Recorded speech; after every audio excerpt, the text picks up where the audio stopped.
Hey, Deborah. Hey, Caroline. We're here for another fabulous. I'm so excited about today.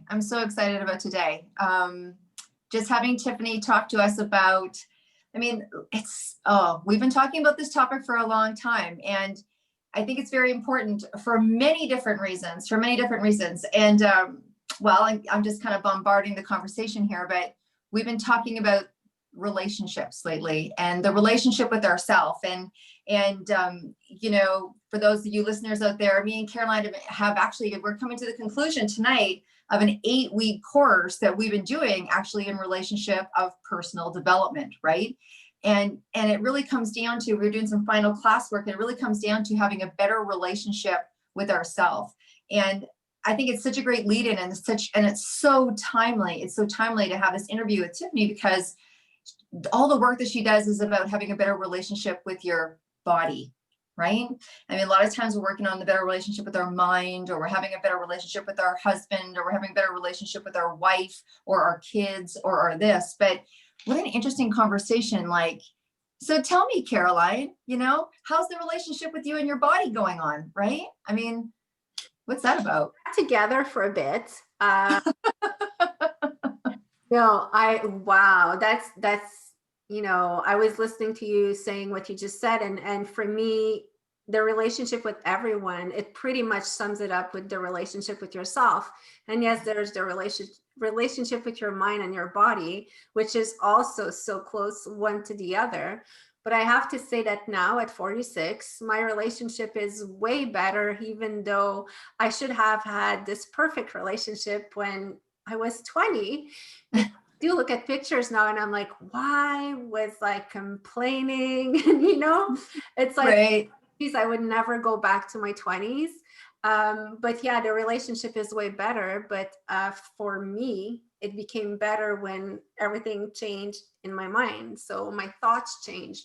And but there's a lot of work and self-development behind it. And I'm so excited that we will get to talk with Tiffany, because I know that she has, an incredible story that brought her to now her life work. And again, when I hear stuff like that, I'm like, I wish I would have heard it at 20. And I hear it, maybe I heard some version of it, and it's unfortunate that we're not ready to hear it when we should. But anyway. Yeah. Absolutely, I agree. And the other thing is, when I think about the relationship with my body, and when you talk about it from that way, it's like, the relationship I was having with my body had so many filters, right? It was like I had so many glasses going on. First of all, what the heck did you mean at 20, 25 years old? Like, what's the relationship with your body? Because you see relationships as kind of outside ourselves until, like I think you say, you get to a place of maturity, where you start to realize that everything on the outside is kind of a reflection of everything on the inside. And if you want to change everything on the inside, you got to start working on this, which, I mean, my God, you are the queen of being able to read personal development like no other. And a lot of times the confirmation of the relationship with my body came from outside myself. So if someone said, oh, wow, you look really good in those jeans, or I love that color on you, or you look really good today, it was such an aesthetic kind of confirmation of how I should feel about my body that day. Or, come on, I don't think there is a person alive that isn't going to agree that when their hair doesn't look good, we call it a bad hair day. And it's hard to look our best when we think that our hair doesn't look right, or our skin's not looking right. And so for me, my relationship with my body has been a lot of times the reflection back of what it looks like, not necessarily what it feels like. And I think one of the things that really got me into loving my body, or loving how it felt, was when I got into some kind of exercise regime. And I wasn't thinking about what my body was going to look like after. It was that I was actually feeling it.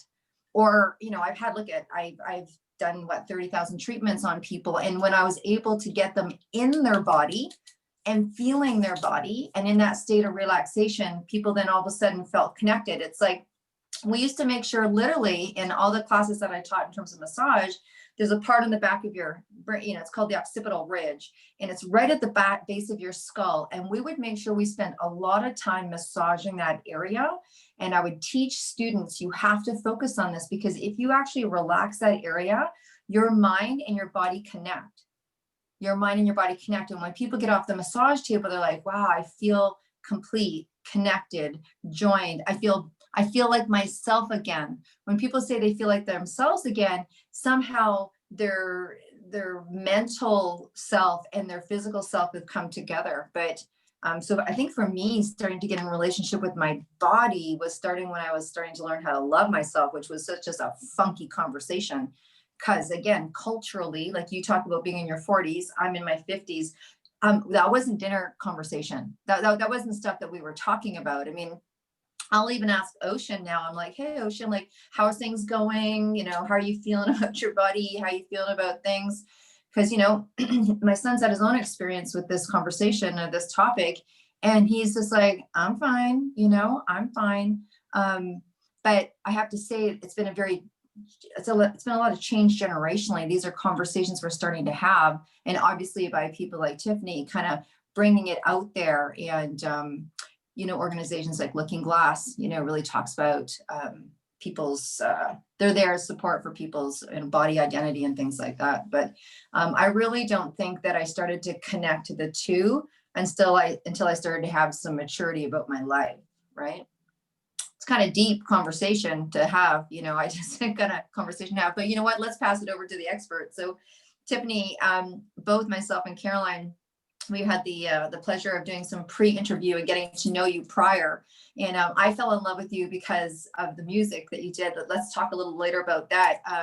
I didn't realize, listening to this amazing artist, that you had such a vast skill, and you know, how you got to be there. So why don't you kind of share with our listeners and our viewers, because we're going to be doing audio and visual, a little bit about you and what it is that you do. Awesome. Thank you. Yeah, no, I'm so happy to be here, and thanks for the invitation to be here and just to share a little bit more with the two of you and with your listeners and viewers. And you know, that comment, sort of what you alluded to, you know, when people will come in, the music that I do nowadays is quite, and we'll talk about that later, but it's quite health based, and some of it's meditative based and chanting and yoga music. And so often the perception people have, or they'll come up to me and, you know, they'll say things like, oh, you seem so grounded in yourself and so peaceful, and you know, things like that, which I'm really grateful for that feedback.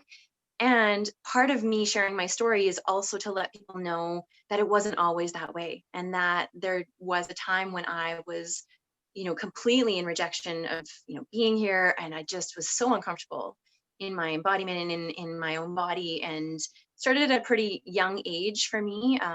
You know, we moved from my place of my hometown to a new place where I felt really out of place, and just eventually started restricting my food and dropped a bunch of weight. And by the age of 11, I, you know, was engaging in restriction, and then was hospitalized for anorexia at 12. And that kind of began a long process for myself of multiple, you know, eating disorders as they were defined at the time, and definitely were, and a really negative relationship with myself and my body, and mostly a really somatic disgust or just discomfort. And like, I wanted to just, you know, could I just crawl out of my skin and just like, look, can I get rid of this awful feeling? And it was like that for, you know, most of my teen years, and even into my early adulthood, just trying to manage and work with that. And it's really a foundational piece, as you kind of alluded to, you know, and I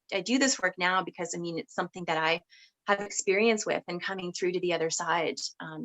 But it's such a foundational piece, as you were alluding to, Deborah, that, you know, one's relationship with one's body, it's so tangible too, right? Like, we talk about all these spiritual concepts, and those are awesome, but the relationship with our body is sort of the most concrete, you know, the connection between our emotions and then to our energetic and mental realm.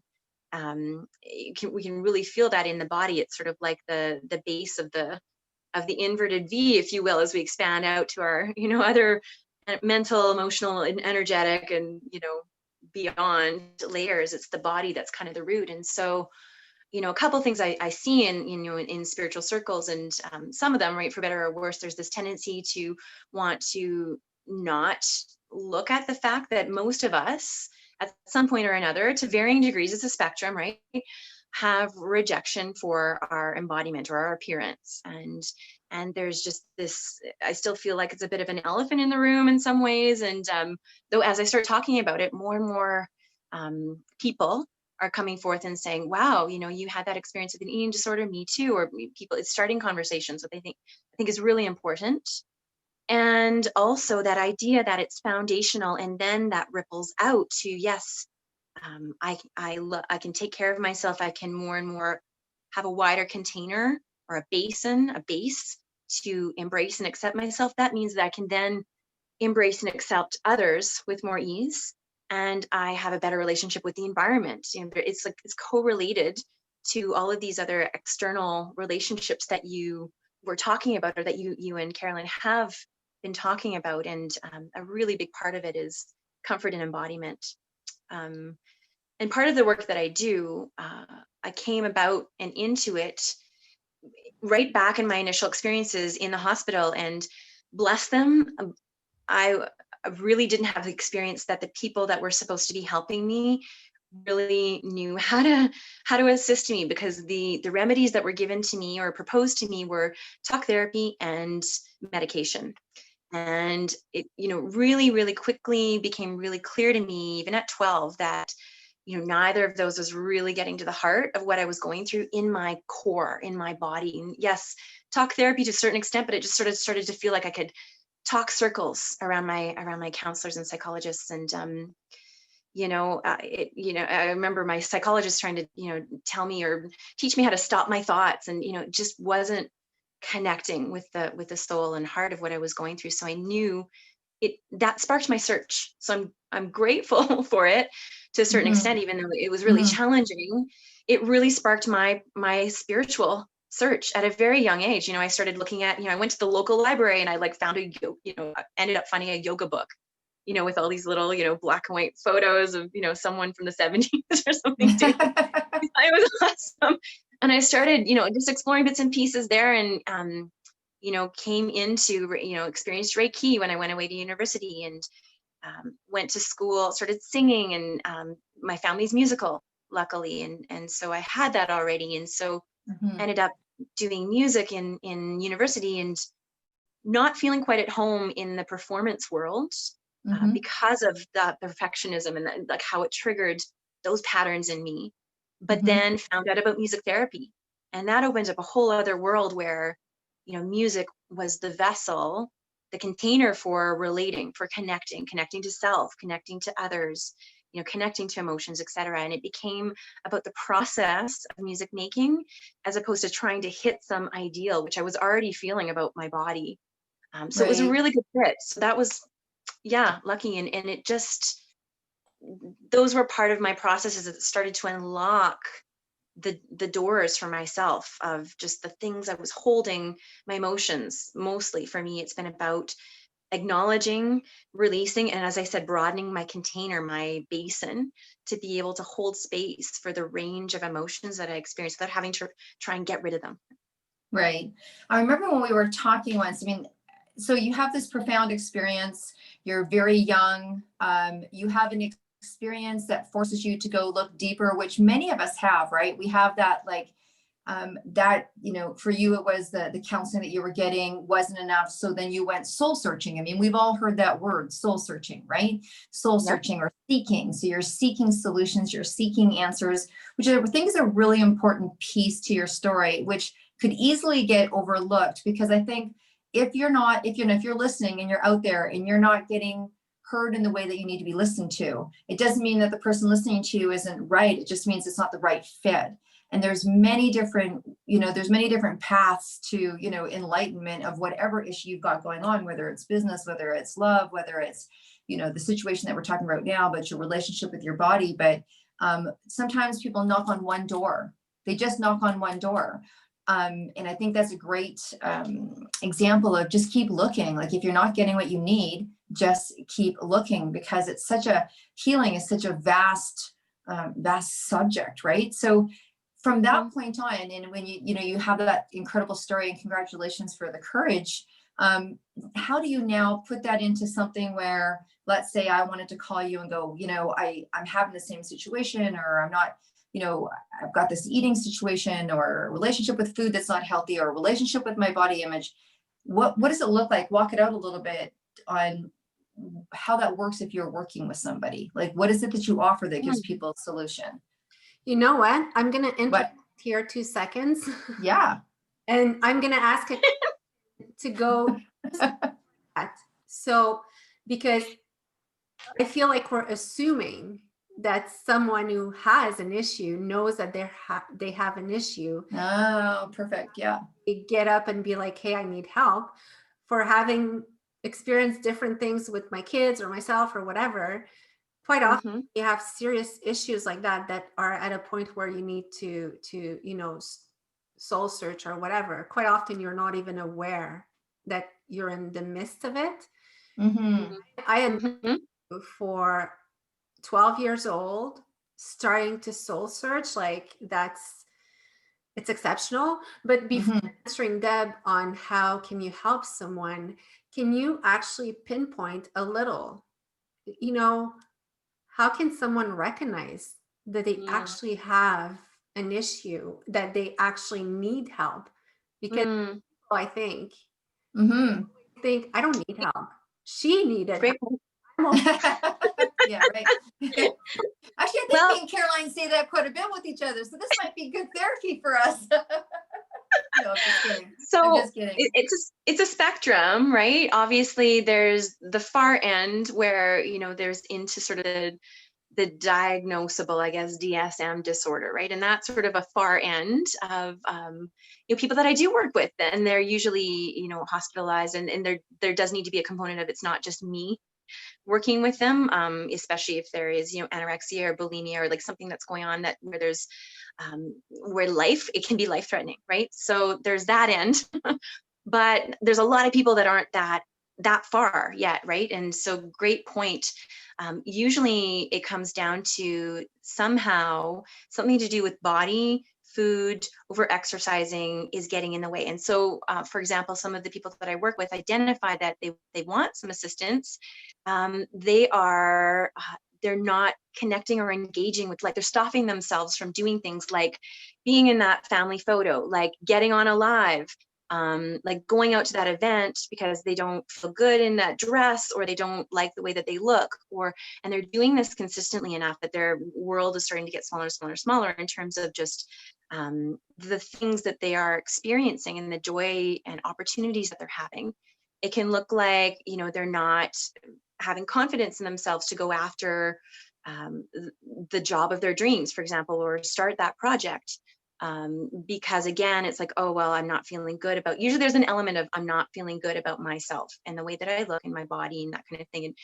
And it can look like spending hours and hours exercising, or, having done like a million fad diets.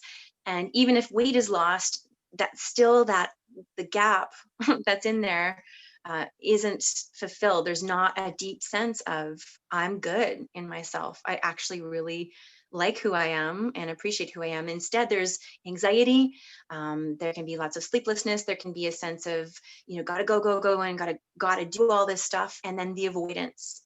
There can be breakdown in relationships too, especially with intimacy, not feeling comfortable being naked with your partner is sort of an extreme example. But just even relating with people, if we're not feeling good about ourselves and how we look, there can be again isolation, or not even feeling confident enough to go out there and try and find someone to be an intimate partner with. So there can be a range of things that can be clues. Right. Yeah. Right. Great question, Caroline. Great question. Because I think, one of the things we talked about, Tiffany, when you were sharing with me about your relationship with yoga, and, when we hear the word yoga, we think enlightenment, and we think flexibility, and we think health, but it was your intention. Like, sometimes that might be something great to do, but your intention of doing that much yoga was about your body image instead of body health, right? And when I first got into it, absolutely. Thank you for pointing that out. Yeah, and it's again, it's not always the what you're doing, it's the how.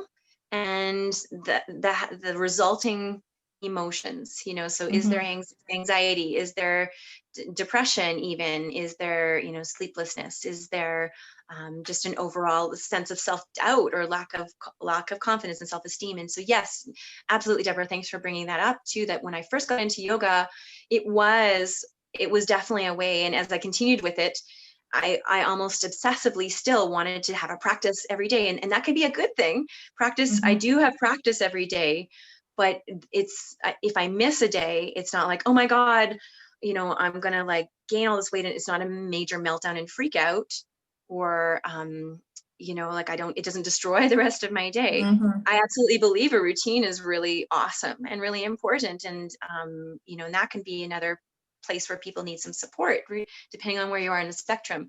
But it's, again, getting more and more clear with what is behind and what is motivating. And that's something I can help people with as well. If there isn't that clarity, it can be really tricky, especially in spiritual practices, right? Yeah. Like, Yeah. Well, it's because why are you doing it? I mean, I think with any of us, right? We talk about the why of life. There's books written on why, like, why are you mm, doing the yoga, or why are you doing this? Like, is it fulfilling for you? Are you living your dreams? Are you living your parents' dreams? Are you living, right. your partner's dreams? And so I think it comes down to why. So again, thanks, Caroline. That was a great, that's, I think it's really important, because sometimes the identification gets lost in what we call the disease, right? The identification can be like, well, no, I just want to work out. No, I'm not hungry right now. Like, I know someone close to me that went through anorexia, and all of a sudden it was like, well, no, I just don't eat breakfast, and I don't do this and I don't do that. And there was all sorts of, that sounded perfectly fine, but Right. wasn't really fine. So, Mhm. um, So I I know that you're going to, we should go back to the initial question. So when people go back to you, Tiffany, and they seek help, how can you support them? How do you Mhm. support them? Thank you. So I do have an online group on Facebook, and it's called Hang-Ups to Harmony, and it's a free group, and people can join. And I post regularly. There's usually themes, like, because there's lots of topics to cover, ranging from eating to you know um, age to appearance to there's lots of things that we talk about in like posts. And I'll do some live conversations with people, and also different practices that have worked for me. From usually a lot of them are sound based, but there's usually a somatic component with that too, some mantras or songs, or just even conversations that people or hot topics that people want to talk about. So that can be a first place that people go to just get some free online resources if they want to. And then beyond that, I do have a 90-day and beyond immersion that I work with people one-on-one, and a whole variety. It's usually a combination of embodied sound techniques, so vocalizing, um, exploring people's music taste, because that's a big part of how we can use music for wellness and to support us. There's strategies and stuff that can be put in place in terms of making playlists, in terms of using music to navigate the emotional world. I'll combine that musical components with journey work, or I refer to it lightly as shamanic. I know that word can be very loaded, but it's akin to shamanic mindful practices, where we go in and talk with different parts of the body, and give it sound, give it movement, etc. We look at different archetypes, inner child, protector, nurture, etc., etc. There's all kinds of different archetypes that can show up depending on the person and what's running for them. And through that, a process of transformation can happen that is more long-term and more sustainable than simply talking about something. Of course, there's words that come in, of course, but and check in about where people are at.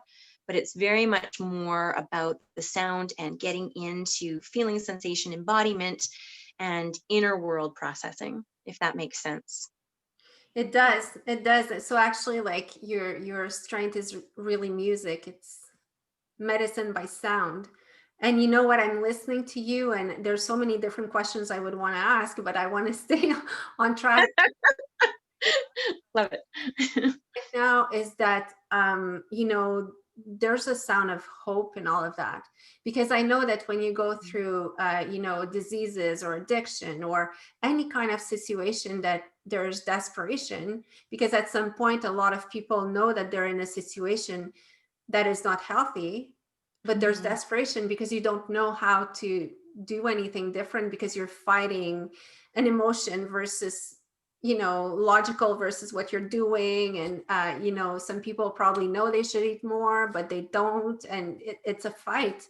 And quite often I've heard a few people in those situations feeling hopeless. They're like, well, how am I going to change that, because it seems so big, it seems so, it's a lifestyle, it's your everyday, so when you're in it, it seems like I'll never get out of it. So when you talk about that, like, I like the idea of the 90-day, immersion, because it probably really gives hope, and it gives the sense of like, okay, we'll go one day at a time, 90 days.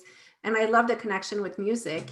And I think that, I'm not a specialist in that, but music and smell are two things that really affect us deep down in our roots, that can actually change something. And I know that, Deborah and I will say sometimes, oh, let's blast a song. So, or whatever, but like, music can really change. Or you're all happy and then you listen to a depressing song that your first boyfriend dumped you on, and you're like, oh, Right? Yeah. Yeah, absolutely. Like, they know, we're seeing more and more with our lovely fMRIs. Like, we know that music listening and music making. So I do that both with people that I work with, both receptive or listening based, and active, where, you engaged in making music or words, lyrics, etc. It really stimulates our brain. Lots of areas on the fMRI of our brain light up when there's music involved, which means that there's lots of room for plasticity and flow states. And it's really conducive to opening up a person's receptivity for transformation, and then helping, almost like a stimulus response, like the Pavlov dog kind of thing. It really, music can be good at facilitating those kind of responses that helps new habits stick for longer, which is one of the barriers that people have. And so it's super effective that way on multiple levels. And when it comes to working with emotions, like you were talking about, like, pumped up or sad, and that's where working with music intentionally is also really important, because I will invite people to go into those spaces that are, that bring up some of those emotions, like anger and fear and sadness, and use it to access that a little bit more, with the intention of looking at it in a safe container together. And then coming out of it. Like, we don't need to stay there, and there's other things to do to come out of it, right? So it's not that you are suddenly in this state for the rest of the day or whatnot, right? So it's a really important part of, I often can allude to the idea that if you've got an infection on your skin, it's nice to, to want to put salve on it and that kind of thing. But if it's infected, you actually want to go in there and open it up first and clean it. We need to clean. And that's often one of the missing pieces for people. Even with things like affirmation work, etc., we need to clean things out in a gentle, loving, safe way. Establish resources, clean things out, and then put on the salve, then put on the resources again, and the affirmations and the things that feel good, right? But that piece about cleaning out can feel really daunting for people. And it was for me. And that was a big part of my second turning point. So beyond realizing, okay, traditional methods aren't going to work, so looking for all these alternative methods, and went really big. And I was traveling, and I was in Bali, and all these shiny things, and it was awesome.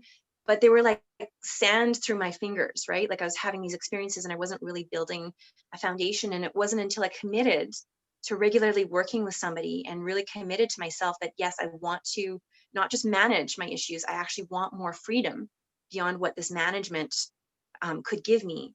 But then I started working regularly, and then I was able to build up more resources, and slowly the chains of, like, just the weight of the self-hatred and the body rejection that I had, they started to dissolve through that regularity, through that commitment, working with somebody. So that's a big part of why I offer what I do. I think that's such an important piece. A couple of things I want to touch on is, one is, finding the resources. And then you said the magic word. You said the word commitment, right? So you made a decision. No, really, right? I mean, it's a commitment. Everything changes when you make a commitment.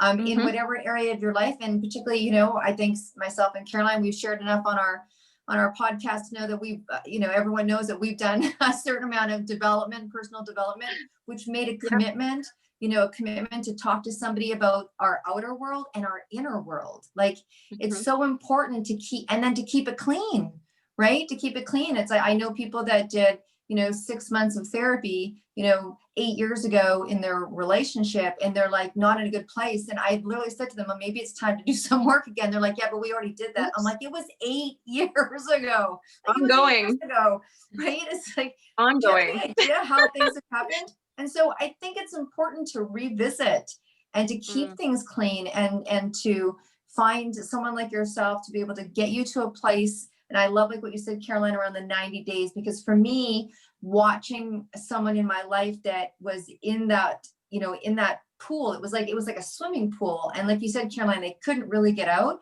Putting a time frame on it. You're going to do this 3-week course, or you're going to see this person for 6 weeks. Somehow it gave it a form of control. It gave it a box to go into and go, okay, I'm going to do this. And there's going to be a difference between here and there. It may not solve this, but right now I feel like I'm in this and I'm drowning.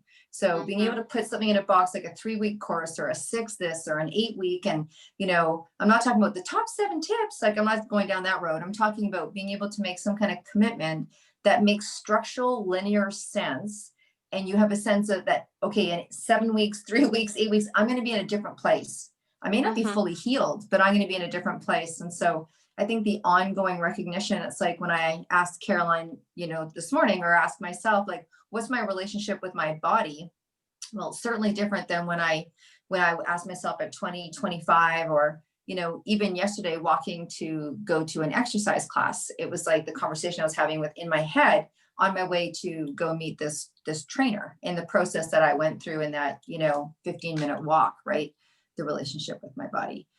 So I got to ask, go ahead. Oh, she's leaning in. You want to share? That could be another episode, the 15-minute talk. Yeah. So Caroline, I got to ask you, okay, so here we are in our life. So tell me, what are, you know, before Tiffany shares her vast knowledge about music. And so tell me a couple of songs that rock your world, like that shift you, that put you in that place that Tiffany was just talking about, right? Where it kind of brings you back into your body, or makes you feel strong or wonderful or beautiful, or, you know, sad in that glorious kind of way. You know how sometimes we put music on to make ourselves feel sad so we can actually move through the sadness. Am I the only weirdo? I'm not the only weirdo. No. Sorry. You know, when you're sad, you're like, I don't want to listen to that song because I'm sad and I want someone to feel sad too. Okay. Yeah. So Caroline, give us some of your stuff. When you're being dumped and then you put Journey. Yep. Yeah, I've done that actually quite a bit when I was young. But to have one song, I'm the type of person who goes through phases, but I do have some artists that will always do it for me because of different reasons. But one that I really, really love in the past year, which it's lasting quite a bit, it's Alicia Keys. This Girl Is on Fire. And when we started developing projects, it was like, I was just like, can I do this? No, no, no, no, no, no. And I was just like putting Alicia. And I just love this woman in general for what she stands for. And her music is very different. There's like depth in her music. But anyway, the song for me does it. And I have to admit, you know, there's always a stage with spotlights. Yeah, there's that. Caroline's got this huge bathroom. I can see it now. It's like double sink and it's got lights. I can see her getting ready in the morning. Like, it's, you know, everybody wants a bathroom the size of Caroline's bathroom. I'm telling you, it's huge. You could have a party in the bathroom. It's so great. You know? So, yeah, there's some singing. Yeah. Nice. Awesome. But as I do that, like for me, it's like if I listen to Christmas music, it's all the opposite of like cheering me up. You know? Yeah. For me, I don't know, there's something around that, but those old Christmas music, I'm like, push stop. Like, I don't want to hear it. But there's definitely songs that, and you know, coincidentally, they're all from women, because I think I'm really in the phase of feeling more empowered and focusing on me and growing me. So Mhm. I identify to power Yeah. women. I definitely, I hear you. I use music and I find that it's cyclical. So music that I used to listen to that made me feel something in my 20s, I'll come back to when I really, it's an instant reminder. It's an instant reminder for me. And I actually use certain pieces of music. I have them in my favorite playlists. I do varied type of music, but there is, I mean, okay, so yesterday, I'll talk about this. I was walking to go to meet this trainer for boxing. Now, I boxed for a couple of years of my life, just on my own in my house with a trainer. I almost married someone who was a boxer. So I have a different sense of the sport. And I was boxing a couple of months ago, and then I hit against this major health scare. I had this fear. It was pretty close to breast cancer for me. And I was really not doing well with it at the same time as my dear long friend was battling her cancer. And there was just all this health stuff going on, and it was making me physically tired. And I made the decision to pull back from going to boxing because it was exerting a lot of the energy I was needing for my own mental fight. And so I made that choice. But when I was walking back to the gym yesterday, I could feel this level of, of angst. And I was like, what is this about? And it was about the decision when I left and how I felt when I left. And I'm also coming up to a birthday next week that I'm not necessarily jumping up and down about. And I'm like, okay, there's the age part and there's this and there's all this. And I was walking and I'm like, I know exactly what song I have to put on. I know exactly what band I have to put on. And I had to put on AC/DC. Now, AC/DC for me takes me out of my head. If I'm feeling whatever I'm feeling, AC/DC for me now, I remember, I was in grade 7 when they came out, and I remember, and I was a big fan and I used to love it. And I got in trouble for listening to it. And my mom thought I was like, ending up on the other side of the tracks or whatever. It was not, welcome music, but for me, it makes me feel so strong and powerful that it just basically makes my head shut up. When I need to make my head shut up, I put on AC/DC. So there's an example yesterday of how, and I went and I had a great time. And it's so funny because you're like, AC/DC was not welcome. And now it's like our kids listen to that and they're like, this is angel music. I know. Compared to what music is now. I know. My son listens. Other amazing things that do actually healing music and everything. And let's go to that instead of like the other music I was thinking about.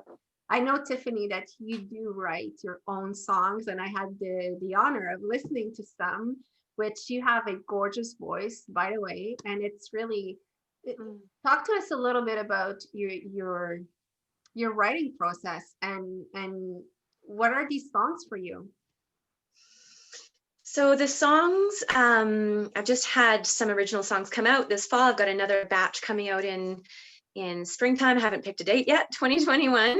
Wow. But they are a collection of songs that they're basically written about my own reflections through my journey, through the tail end of making commitment to myself and my healing, and being in the pressure cooker of that. Like Journey On is a song that came out last spring and is part of this first batch, and it's very much about, wow, this feels really intense right now.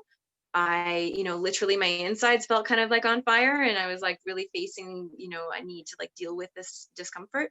Keep going. There was a part of me that wanted to just like run away, run back to Bali, go back to all the sparkly things that I could just avoid things with. Not that that's what Bali is only, but that's what I was doing partially in Bali. And Journey On is about, okay, you got this. And this is actually part of your process to remembering who you really are. That's the hook of the song, right? And so the songs that I write are mostly based on, processing difficult human experiences and just the different ways to do that, right? Like to keep going. Or Little Rain is about, tears and about the importance of allowing tears. There's Living in the Heart, which is about, connecting inwards, especially when dealing with other people, where there's conflict, and, how can we still have a relationship when we don't agree? And so that's usually the theme of my songs. Some of them are inspired by the mindset of some of the people I've had the privilege to work with in both in and out of I work in hospital setting, or have worked in hospital setting. you know, and just different people's mindsets around that, like, you know, the positive mindset, or, you know, the person that, you know, had to transition into something new, and wanted to acknowledge that this life was, and this space was still a good place. That's the name of one of the other songs from my second album. Like, even though I'm moving on to something else, I'm saying goodbye to something that was still really good, right? And that's an important part when we're going through transition. So kind of on and on and on. Some of them have more specific stories around people that I've worked with, or dedicated to people that I've worked with, which I won't get into right now exactly. You can come to a show and I usually tell some of those stories, either online or hopefully in person someday soon. But yeah, it's really the overarching umbrella for me is music, be it recordings, be it, you know, more performance based under the guise of singer-songwriter. It's about music for transformation, and, you know, to help people dig a little bit deeper into self-awareness, because that's a big piece, and healing, right? So some of the mantra or the world music that I do, it's really based in this idea of using sound, our voices, our prayers, for our transformation and our healing. Wow, it's so incredible. I mean, I think both myself and Caroline know, even though I was talking about AC/DC and she was talking about Alicia Keys, it's about the heart of the matter, right? And it's about the music that hits your soul and needs to feed your soul at the time. And from someone who's been in the world of meditation for a very long time, it's the beautiful thing about the kind of music that you're putting out there in the world is that the music itself is a journey, right? And I find that it really allows me to go in, like when I was listening to the song that you have on your website, which is the journey, right? The journey. Yep. You know, you feel when you're listening to it that all of a sudden you're starting to meet yourself within the first minute of the song. So I know that you said that that's kind of, you know, that's part and parcel of the process, some of the stuff that you do with your clients, if that's what shows up, right? It's really, yeah. Worth. If they're open to it, I have song written with clients. You know, a woman who was passing away and wanted to make a dedication to her grandson who was quite young, and for example is one idea that pops to mind, right? And so we wrote it, and she wrote most of it, and I helped, you know, in different levels depending on people's comfort, and recorded it and that kind of thing. And so that's kind of a legacy that has been left for him by her, and it can be a really important part of the healing process, right?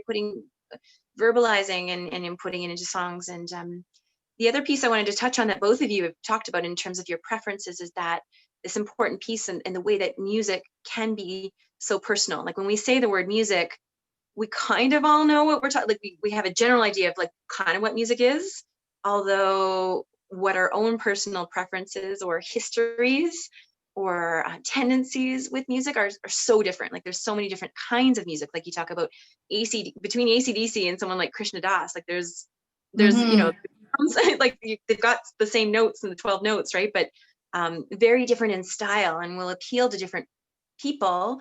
And you were both talking about how it can relate to our histories, and music can trigger, you know, emotional memories, and we can have good or less good feelings about certain songs and music because of our histories and our experience with it. So all of this we can use in the context of, you know, coaching, therapeutic healing session, and just harness, like, what is that bringing up, what is that story, and really bringing that to the forefront is important. That's incredible, because you can love both. I mean, it's funny you say, you know, AC/DC and Krishna Das. I love them both, right? And right, you know, the multiple parts of our personality, right? The multiple parts of personality. Anyways, I know that we're going way over time and we need to wrap up. So okay, Caroline, yeah, it's like we could just hang out forever. Caroline, is there anything else that you think that you want to know, or listeners want to know, or, you know, kind of wrap up our class?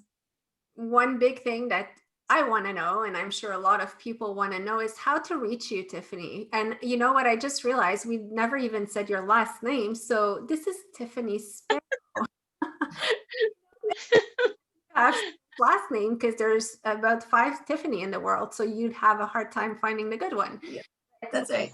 How can we find you? And if people want to reach out, or if they want to, you know, benefit from what you have to offer?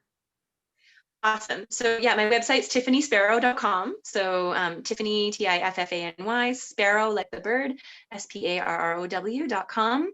And yeah, that's a great place to just check out. I've got some music, I've got the different services that I offer, including the 90-day immersion is under the banner of Hang Ups to Harmony. And that's also the name of the Facebook group, so they can find me on Facebook that way as well.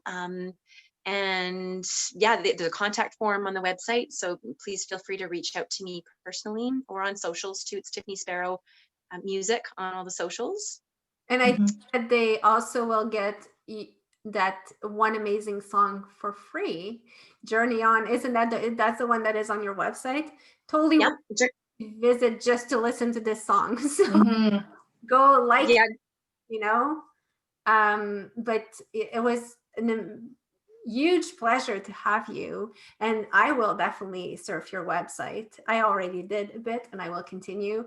I will give it to my daughter too, who's 12 and going through, you know, our own journey, because I find that, you know, the whole interview, I'm listening to you, and I'm listening to you with my mother's ears, my woman's ears, and I feel like you touch all the levels. So you're really, what you're talking about englobes so many different generations and, you know, different age, different situations, but I feel like it's really coming from the heart. And I think you are probably offering a lot of hope to a lot of people. So thank you for that. And I'll let Deborah and yourself close.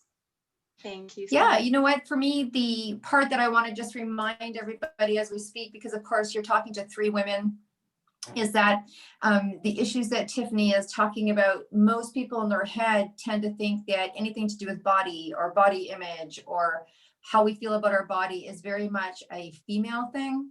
And it absolutely is not. I think one of the biggest things that has really come up just in the last few months or 6 months, really due to the world shift that we're in, is that this kind of thing affects everybody. And again, as someone who's watched someone in their family who happens to be a male come up against that, I can't tell you how many times it was like, oh, that's unusual. Oh, that's not normal. Oh, that's kind of, oh, isn't that normally something for women? So I think I just want to put that piece in there to get people really broadened, because those thoughts that people are having about their genes not looking good, that's not just women. The thing where standing in a mirror and going, I don't know, I think my butt doesn't look great, or my hair is not good, or the acne is keeping me home from the party, that's not just women. Right. And so as you're thinking about Tiffany and how she helps, I just want to kind of broaden the scope that, you know, whether it's a 12-year-old boy, a 14-year-old girl, a 40-year-old woman, a 50-year-old man who's like, you know, so I just want people to really broaden their horizon and their picture of what we have culturally thought of in terms of the world of eating disorders, or doing the kind of holistic work that you do. It always has this kind of feminine feel to it, probably because it's very emotionally based. But anyways, that's my piece on it. So I just want to kind of broaden that audience for you, Tiffany, because I know that you your heart goes to both and you work really well with both, right? So absolutely. Yeah. And they'll find, if they do go to the group on Facebook, that there's, you know, there's people that identify as man and or male and female, both, and both contributing to the conversation, and all is welcome for sure. Yeah. That way. Yeah, absolutely. Absolutely. Well, it's been a pleasure. I know that, you know, we're going to be excited to hear the music that you're going to come up with next year. And we'd love to have you just come on as Tiffany Sparrow, you know, the musician, and play some music and do some launch, and let us know when your music's hitting the world. And we're certainly happy to have you come back and just kind of go right into that. And everybody you know, grab your drink and watch the opening, and it'll be fantastic. So we really look forward to reconnecting with you on that. And Caroline, as always, it's always good to do this with you and learn a little more. Now I'm, you know, an Alicia Keys fan, and and it's a great journey what we're doing here. So I so proudly, I'm so happy to share the audience with you and do this kind of work, right? So, anyways, ladies. Yeah, thank you so much, ladies. Thanks everyone for being here, and join us for the next podcast. All right. See you next week.